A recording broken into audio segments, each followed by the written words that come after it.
Hello everyone. Welcome back to our channel where we make English poems super simple and relatable. Today, we're going to look at a very powerful and emotional poem from Class 12 Flamingo, A Roadside Stand by Robert Frost.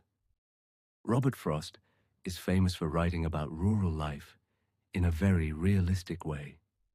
And in this poem, he talks about the struggles of poor villagers and the painful contrast between their lives and the lives of the rich.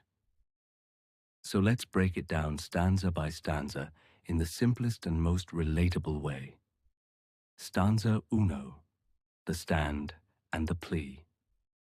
The little old house was out with a little new shed in front at the edge of the road where the traffic sped, a roadside stand that too pathetically pled. It would not be fair to say for a dole of bread, but for some of the money, the cash, whose flow supports the flower of cities from sinking and withering faint. The poem opens with the image of a small roadside stand, a shed built in front of a poor villager's old house. It stands beside the highway where cars speed past. But this stand isn't begging for charity. It's not asking for bread or alms. Instead, it's pleading for something more dignified, a fair share of money. The poor just want some of the wealth that keeps the cities glowing and flourishing. Here's the contrast. Villagers want to live with dignity by selling their produce. But the wealthy city people, who have all the comforts, rarely care to stop. Already we can feel the pathos, the sadness, in the villager's situation. Stanza 2. The disappointment.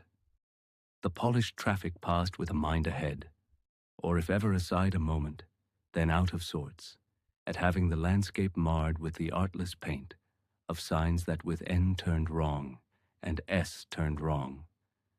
Offered for sale wild berries in wooden quarts, or crook-necked golden squash with silver warts, or beauty rest in a mountain scene.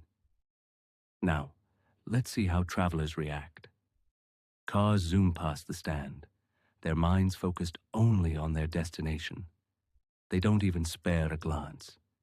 And if someone does look, it's with irritation, because they feel the poorly painted signs ruin the beauty of the landscape.